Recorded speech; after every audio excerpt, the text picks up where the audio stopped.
everyone, welcome to On the Great Couch. I'm Carmen. I'm Mia. From Asian Beauty Secrets. I'm Dan. Dan.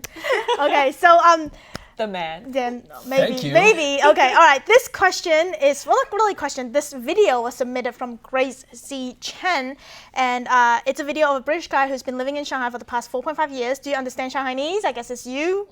Both There of us. aren't any English subtitles, but the gist of it is that he's trying to ask directions in Shanghainese, but most of the younger generation in Shanghai no longer knows Shanghainese, so they don't understand him or they respond in Mandarin.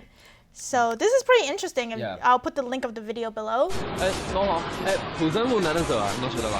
普城路啊，啊，我还真不知道。好像是在侬讲上海话好吧？我听不懂我不会上海话。 This literally blew my mind, and I literally shared it with you and Mia right away. Yeah. And thank you, Grace, because my whole life I've actually been wondering. This is a question I've always had. Are there any non-Chinese people that can speak Shanghainese? I'm Shanghainese, Mia's Shanghainese. My Shanghainese is way better than my Mandarin. And so far, I've never met any. I've met Westerners who speak Cantonese.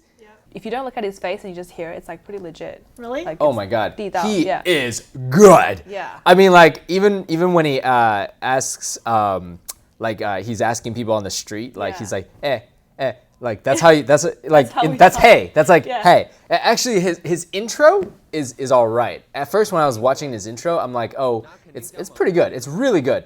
But then when he's on the street and Talking, yeah. he's talking, I'm like, I was floored because he I think sounded it's like because a the local. intro he's probably had like a script or something, so Yeah, you had yeah. to like read it. But Yeah. then when And he's you also actually sometimes, talking, when Yeah. you're on camera, you're kind of like, Yeah, you know, whatever could happen. And my favorite part of this video, why he's doing it is, you'll see in some of the interviews, the people understand him, but when they talk back, they don't speak Shanghainese back. So he's like, are you Shanghainese? And he's like, do you understand me? Why aren't you speaking it back to me? So then it kind of goes to the whole thing of, why are they not trying to speak Shanghainese? Is it? Well, I think there's 2 points that he's trying to make. First point, the fact that there's a lot of ngadini, which is like 外地人. And the second point is, I think it's a little bit like slash racist, a little bit stereotypical. It's like when you see a white person, you don't expect them to speak Shanghainese. So you naturally respond in a language that you think they understand. So like Right. English or something else. Or you think it's like a gimmick or a joke, and you're like, is this guy, even like he keeps going and they're just so, I think it's shock value too. It's like, I mean, I would have been shocked if he came up to me and I would have been like, do you, like, I would have probably said back in English, you speak Shanghainese? And he would have been like, why aren't you speaking it back to me? So I would have fallen for the same, you know. well, actually, for me, as like a person who doesn't understand Chinese watching this video, I think of something else because like a lot of the times people are not allowed to speak their dialects anymore. yeah. Like in Guangdong, they encourage people to speak Mandarin and not Cantonese. And a lot of the times they like a lot of the languages and different dialects are all basically becoming extinct and endangered because they're encouraging people to speak Putonghua, which is Mandarin. Yeah. And if you speak the different dialects, you get like, you know, in school and stuff, you get penalized. So maybe that might be one of the reasons why some of these people cannot speak Shanghainese, or maybe they hear the parents say it, but they don't really know how to use it. Yeah, but I thought Shanghainese guys had a bad rap because Yeah. because I think like you guys or other people told me like, oh, Shanghai guys, 2 ways. One is they're really arrogant, and other way is that they're not as manly. But there's an article saying that apparently Shanghainese guy is like best man to marry. Oh yeah, I heard that too. Because Yeah. they get They do all the things a girl does, Yeah. and they make the money. And oh, of course. that's the right Yeah. one. Actually, we should link our one of our first videos. We Yes. did Oh my this. God. I love that. Oh It's my mother's favorite video. I love that movie. Yeah. Where I we mean, link it. sang. Yeah. Oh my god. Anyways. Okay, the next topic is a Bar Bar Bar song from Crayon Pop.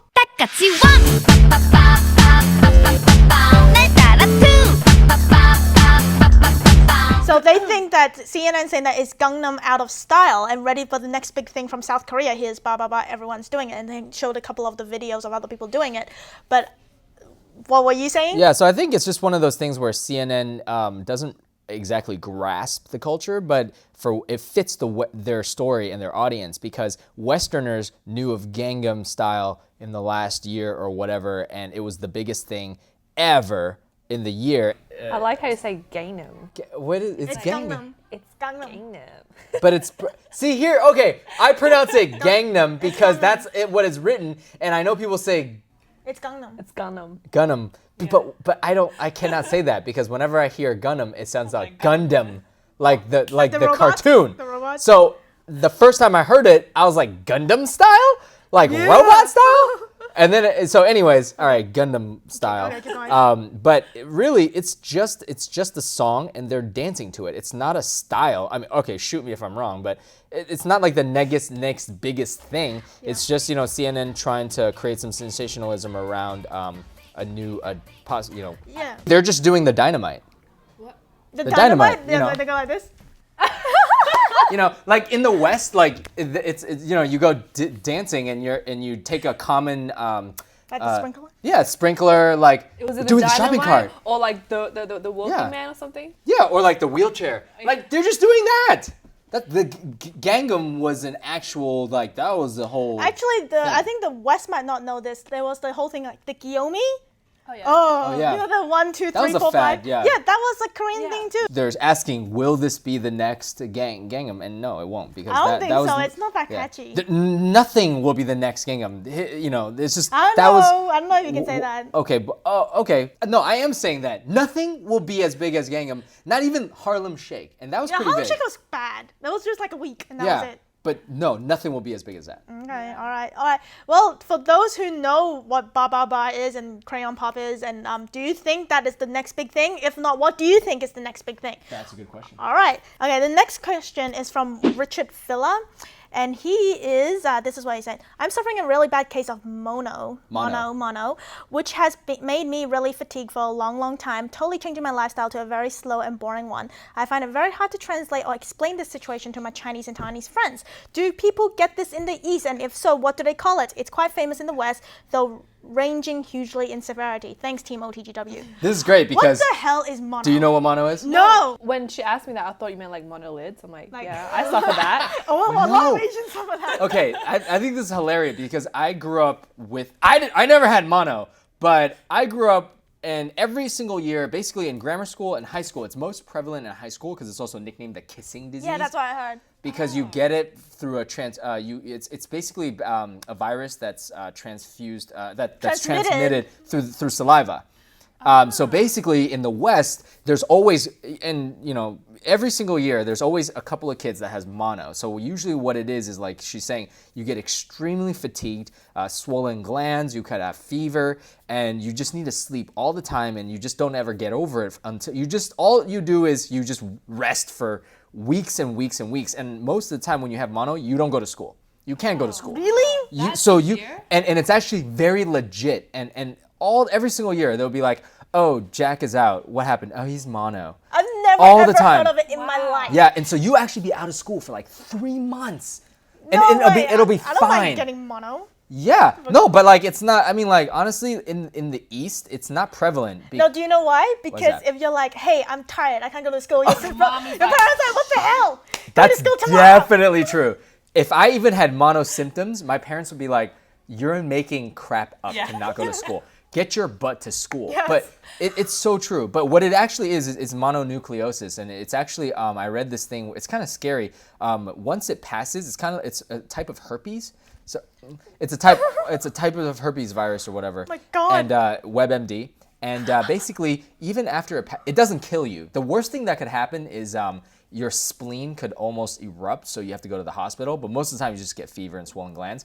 It's really gross. But what it is after it's gone, you actually carry the virus forever. Oh. So when it acts up, I can actually transmit it to you by kissing, or we share a saliva, or we share A drink. a fork or drink. Yeah. So and actually, if it's active in me, even if I don't have symptoms of mono, you can get it, and it's something like 90% of people in the U.S. have that. So I actually, yeah. When you said herpes, because I read that when you actually do have herpes, it can range from like a really mild symptom to really severe. And I think mono has the similar symptoms as herpes. Because I think when you get herpes, you also feel really tired all the time. Well, actually, you were curious what it's called in Chinese. I Googled it. It's called what? 单壳细胞增多症. It's like one type of cell increases disease. So like a ton of one type of cells. Is that what it means? I have no idea. Yeah. I mean, so I guess to answer Richard, yeah, Chinese people won't know what it is. So you just have to tell them. I mean, I would just be like, yeah, I'm.